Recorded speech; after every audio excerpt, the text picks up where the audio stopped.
Assalamualaikum warahmatullahi wabarakatuh. Apa kabarnya teman-teman? Balik lagi di kajian online. Hari ini teman-teman kita bakal sama-sama menyaksikan kuliah umum yang diberikan oleh Presiden terpilih Republik Indonesia Bapak Prabowo Subianto kepada para mahasiswa. Dalam penyampaiannya, Pak Prabowo mengatakan terkait pentingnya peran Indonesia di dunia dan juga bagaimana Indonesia menyikapi dunia yang saat ini makin tidak menentu. Teman-teman, dalam penyampaiannya Pak Prabowo mengatakan juga bahwa banyak sekali negara-negara besar di dunia yang saat ini menunggu kehancuran dan juga perpecahan Indonesia.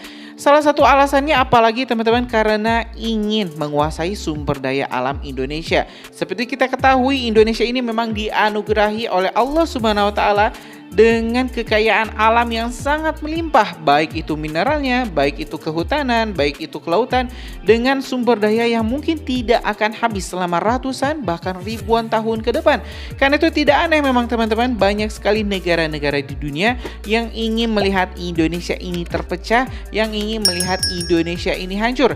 Dan hari ini teman-teman kita bakal sama-sama menyaksikan dan juga menyimak pernyataan lengkap dari Pak Prabowo terkait bagaimana Indonesia mempertahankan eksistensinya agar tidak dihapuskan, agar tidak kembali dikuasai oleh negara-negara asing. Oke teman-teman, tanpa panjang lebar lagi, mending kita langsung saja simak. Ini kuliah umum yang disampaikan oleh Presiden terpilih Republik Indonesia Bapak Prabowo Subianto. Ratusan tahun, ribuan tahun mereka datang ke kita bergantian, bangsa-bangsa asing dari barat, dari timur, dari Eropa, dari Mongol datang ke kita. Kalau kita lihat,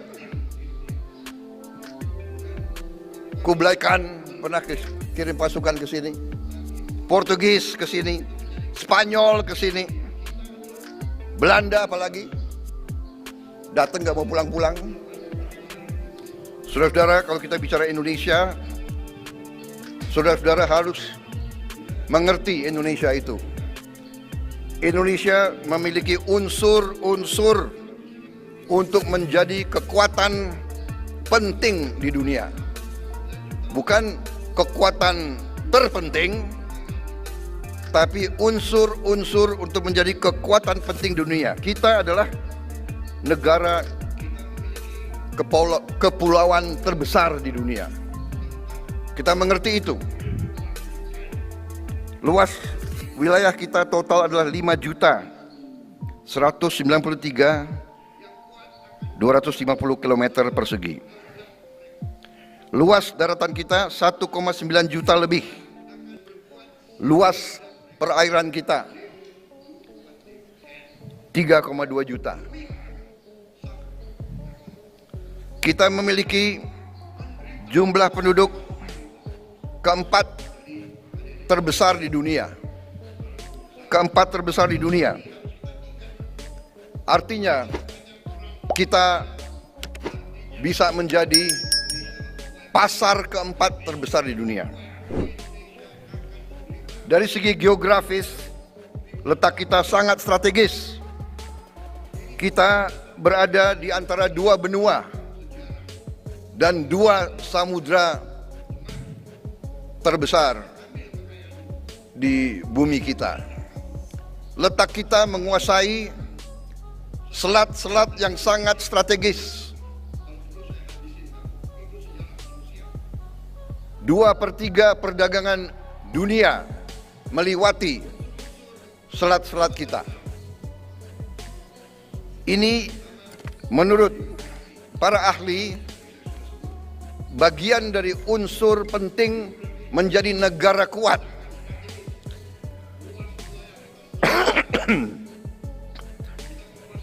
Unsur-unsur kekuatan nasional, the elements of national power, menurut Profesor Hans Morgenthau yang dikenal sebagai guru hubungan internasional di seluruh dunia, dari aliran the school of thought realis.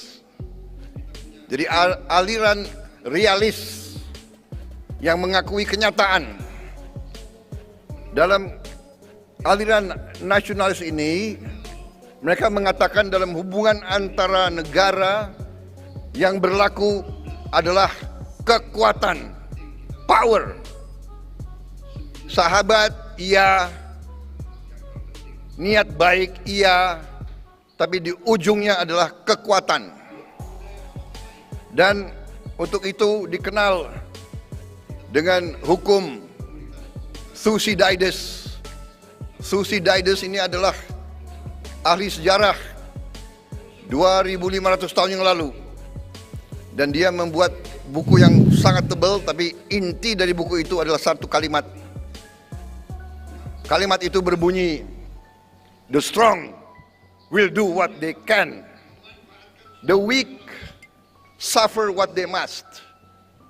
Artinya, yang kuat akan berbuat sekehendak mereka. Yang kuat akan berbuat sekehendak mereka. They will do what they can. The weak suffer. Yang lemah menderita apa yang dia harus menderita. Jadi adik-adik sekalian, para guru besar, hal ini harus kita ingat. Kalau kita ditanya peran kita di dunia, artinya Indonesia harus kuat. Kalau Indonesia tidak kuat, Indonesia akan menderita. Ini hukum ribuan tahun. Ini bukan pendapat Prabowo Subianto, ini hukum sejarah. Kalau kau lemah, saya akan ambil kekayaanmu. Saya akan jajah kamu. Saya akan injek-injek kamu. Saya akan bikin kamu budak. Kalau perlu saya habisin kamu. Itu sejarah manusia.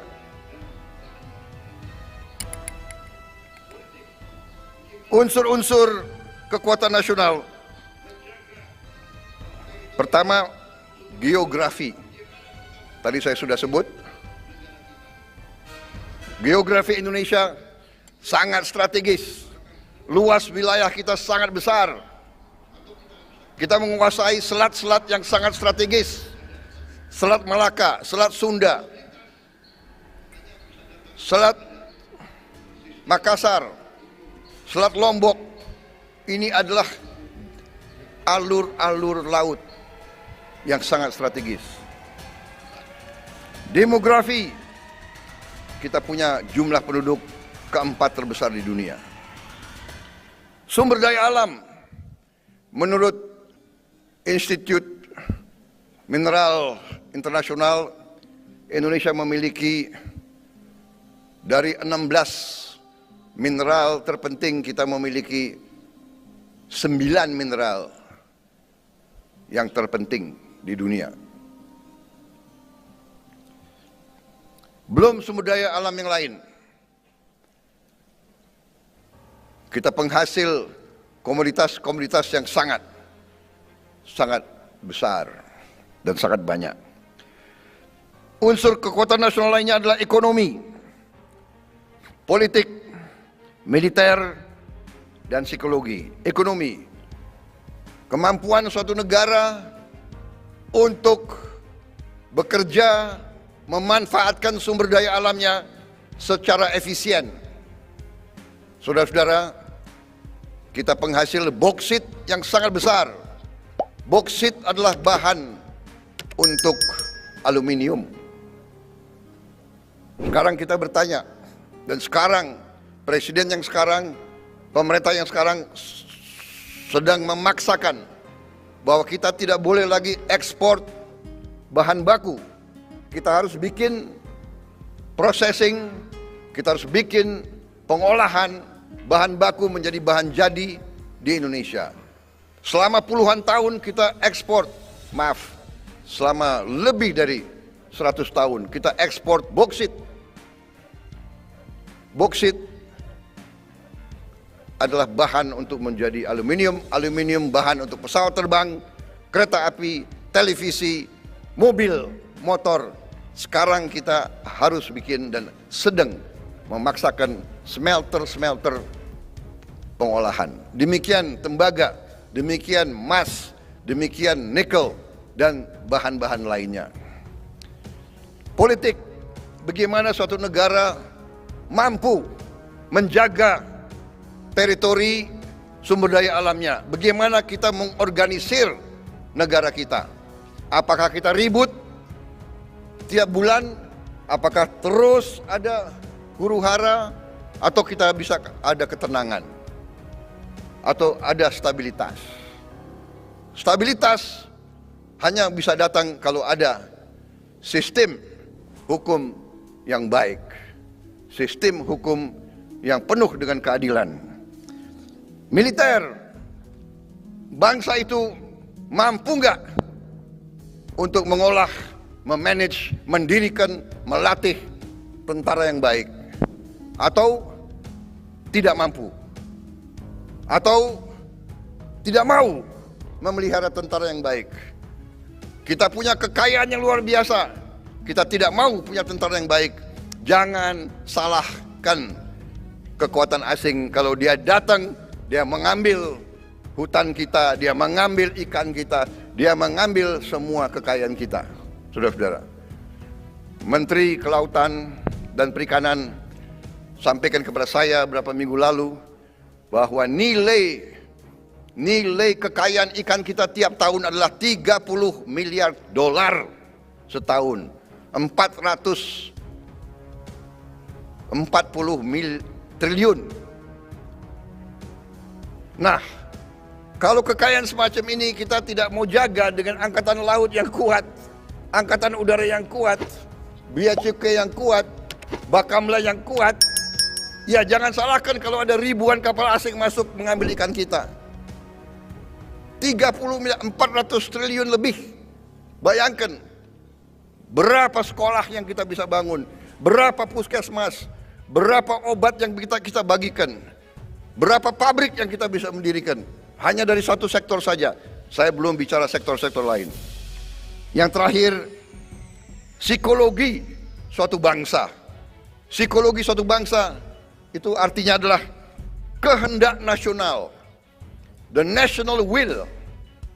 Yang dikatakan oleh Bung Karno, kalau kita mau merdeka, kita harus bangun national character, karakter nasional.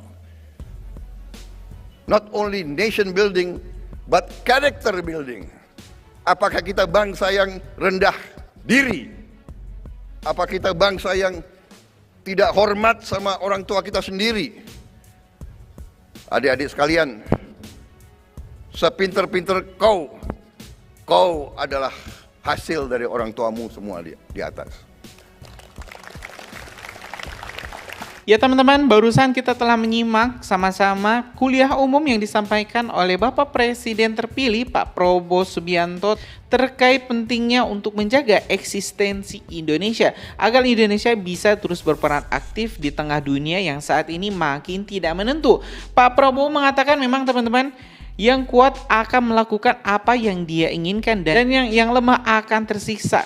Dan ini bukanlah sebuah kata-kata kiasan karena memang hukum dunia ini tetap teman-teman adalah hukum rimba di mana yang kuat bakal menindas negara yang lemah. Jadi Indonesia tidak boleh menjadi negara yang lemah sehingga kalau misalnya Indonesia lemah, Indonesia bakal kembali dikuasai oleh negara-negara luar. Karena itu teman-teman, tentu kita semua bakal menantikan kebijakan seperti apa yang akan dilakukan oleh Presiden terpilih selanjutnya Prabowo Subianto untuk menjaga Indonesia dari serangan-serangan dari negara-negara luar dan juga dominasi asing.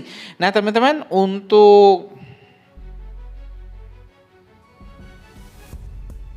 ya mungkin itu teman-teman informasi kita hari ini. Terima kasih telah menyaksikan video informasi dari Kajian Online. Kita bakal upload video-video menarik lainnya di Kajian Online. Kalian itu subscribe dan nyalakan lonceng notifikasinya biar teman-teman gak ketinggal informasi menarik lainnya dari Kajian Online. Assalamualaikum warahmatullahi wabarakatuh.